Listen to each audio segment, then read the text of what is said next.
Hoje vamos falar sobre a banalização da espiritualidade.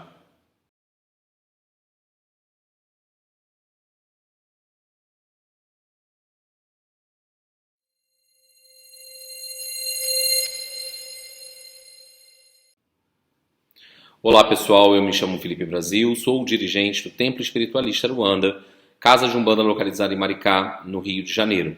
E hoje nós vamos falar sobre a banalização da espiritualidade. E eu quero começar divertindo, falando o seguinte: médium não banaliza o trabalho dos guias espirituais.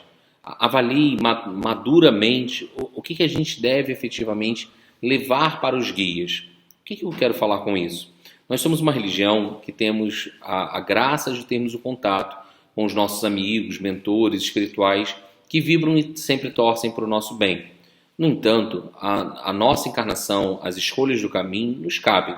É muito comum quando nós estamos ansiosos, angustiados ou atravessamos um problema, né, de saúde, alguma questão de ordem profissional, a gente pedir um aconselhamento com o guia espiritual. E aí eu vou lá, falo com o guia espiritual, né, e ele gentilmente, fraternamente, me aponta alguns caminhos que eu possa seguir, me adverte, acaba me admoestando, né, mostrando, dando um puxão de orelha, mostrando: meu filho, o caminho não está tão certo assim. Mas quem percorre o caminho somos nós. As escolhas nos cabem, visto que somos um ser espiritual reencarnado num corpo físico. E a encarnação faz parte da construção e do nosso processo evolutivo. Todavia, o que muitas vezes eu percebo é que as pessoas dão uma topada, querem falar com guia. Primeiro, gente, vamos passar pelo crivo da razão. Será que eu dei uma topada que foi um incidente? Eu estava caminhando na rua, estava no celular, nem vi, né? Ou foi trabalho feito? As pessoas logo colocam a culpa no trabalho feito, no obsessor, e deixam de olhar para si, deixam de olhar aonde estão implicadas. Então, o que eu quero colocar, a todo instante, tudo que eu vivo eu preciso levar para o guia espiritual. É claro que essa é uma dúvida que me incomoda um tempo, alguma questão como essa, aí sim. Eu falo isso porque se o terreiro tiver sessão todos os dias, você vai ter as mesmas pessoas da assistência indo falar com, às vezes, guias diferentes da corrente sobre o mesmo problema. A pessoa não espera nem acontecer, ela nem assimilou, ela não quer nem refletir. Ela falou: se você permitir que uma pessoa numa gira da assistência passe por todos os guias da corrente, a fim de contar o seu problema e ver quem vai resolver magicamente, porque só quem pode resolver somos nós. Os guias vão nos ajudar no tocante ao espiritual, mas às vezes as pessoas querem que o guia resolva uma questão comportamental, né? Eu preciso me posicionar mais, eu preciso falar, eu preciso às vezes dar um feedback em alguém e não dou, e quero que a pessoa mude. E aí eu não mudo o outro, eu só mudo a si mesmo. E isso, na assistência, ainda é um pouco mais plausível. Esse desafio vai ser nosso, né, quanto umbandistas, né, ao recomendarmos o terreiro para algumas pessoas, explicar um pouco como que funciona, né, porque as pessoas fantasiam um pouco esse processo.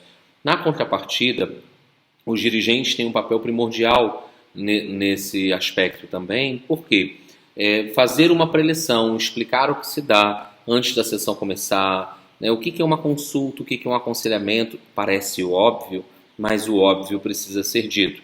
Que o guia não é um oráculo, que o guia não está aqui para nos atender, porque eles vêm para fazer a caridade, mas não é uma caridade a qualquer preço.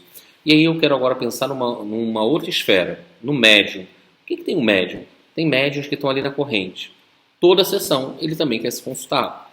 Lembrando que o médium ele já viveu a assistência, né? Ele já viveu essa etapa aqui. Ele ingressou numa corrente. E sempre ele quer compartilhar com o guia, falar. Será que a gente não está ocupando assim o tempo dos nossos mentores, dos nossos guias? Será que a gente não está banalizando essa espiritualidade? Então, até mesmo, médium, às vezes eu percebo um aspecto até egoísta. Não, eu quero ali falar, eu estou ali falando e dane-se quem está esperando. E é isso quando eu ajo dessa forma, eu falo assim: o meu problema é maior do que o de todo mundo. E falta um senso de coletivo, um senso de comunidade.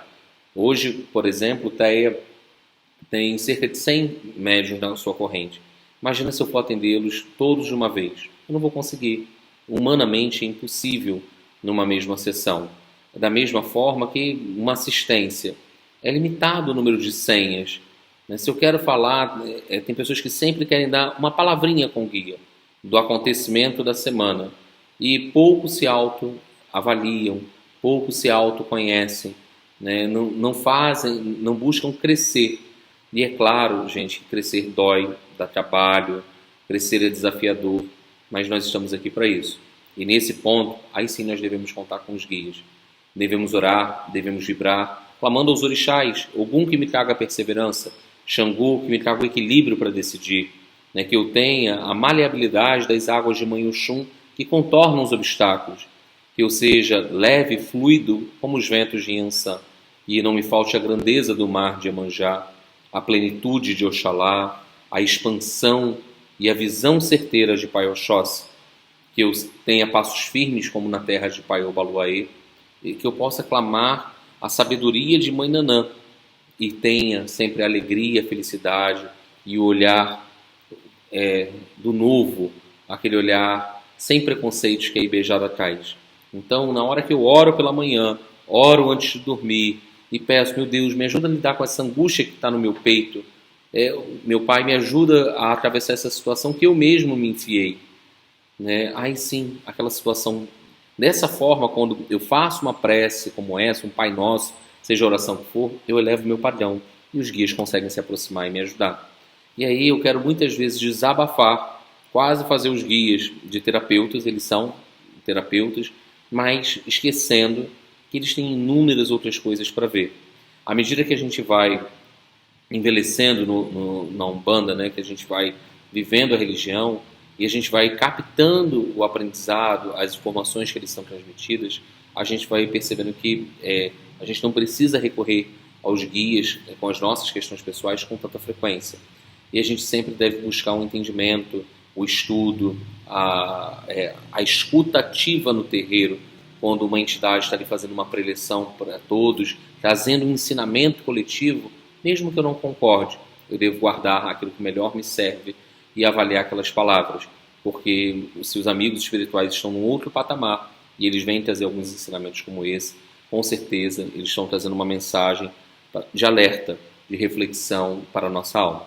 Então eu deixo essa reflexão no dia de hoje. Convido a vocês que se inscrevam no canal, compartilhem, comentem, mandem sugestões de vídeos e não deixem aí de nos seguir, tá bom?